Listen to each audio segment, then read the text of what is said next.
بسم اللہ الرحمن الرحیم۔ محترم ناظرین السلام علیکم۔ بغداد کے بازار میں ایک حلوائی صبح صبح اپنی دکان سجا رہا تھا کہ ایک فقیر اس کی دکان کے پاس سے گزرا۔ دکاندار نے کہا کہ بابا جی آؤ کچھ کھا پی لیں۔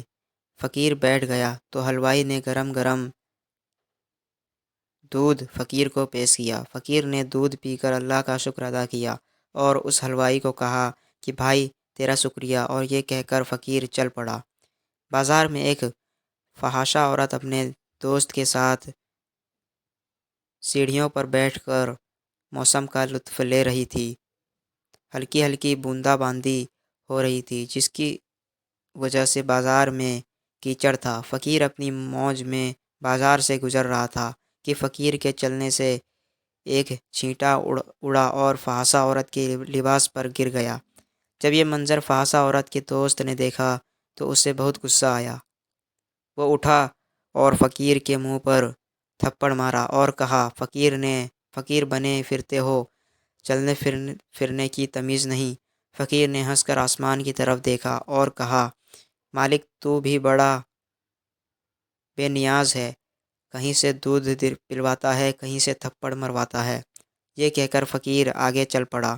فحاشہ عورت چھت پر جا رہی ہوتی ہے تو اس کا پاؤں پھسلتا ہے اور زمین پر سر کے بل گر جاتی ہے۔ اس کو ایسی شدید چوٹ لگتی ہے کہ موقع پر ہی فوت ہو جاتی ہے۔ شور مچ گیا کہ فقیر نے آسمان کی طرف منہ کر کے بد دعا دی تھی، جس کی وجہ سے یہ جان چلی گئی۔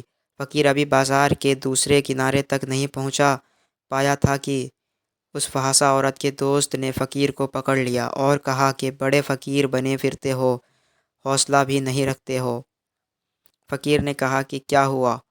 اس نے کہا کہ تم نے بد دعا دی اور عورت کی جان چلی گئی۔ فقیر نے کہا کہ واللہ میں نے تو کوئی بد دعا نہیں دی۔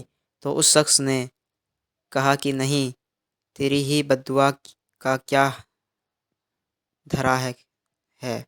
جب اس نے ضد کی تو فقیر نے کہا کہ اصل بات پوچھتے ہو تو میں بتاتا ہوں کہ میں نے کوئی بد دعا نہیں کی۔ یہ یاروں کی لڑائی ہے۔ لوگوں نے کہا وہ کیسے؟ فقیر نے کہا کہ جب میں گزر رہا تھا اور میرے پاؤں سے چھینٹا اڑا اور اس عورت کے لباس پر پڑا تو اس کے یار کو غصہ آیا، اس نے مجھے مارا، تو پھر میرے یار کو بھی غصہ آ گیا۔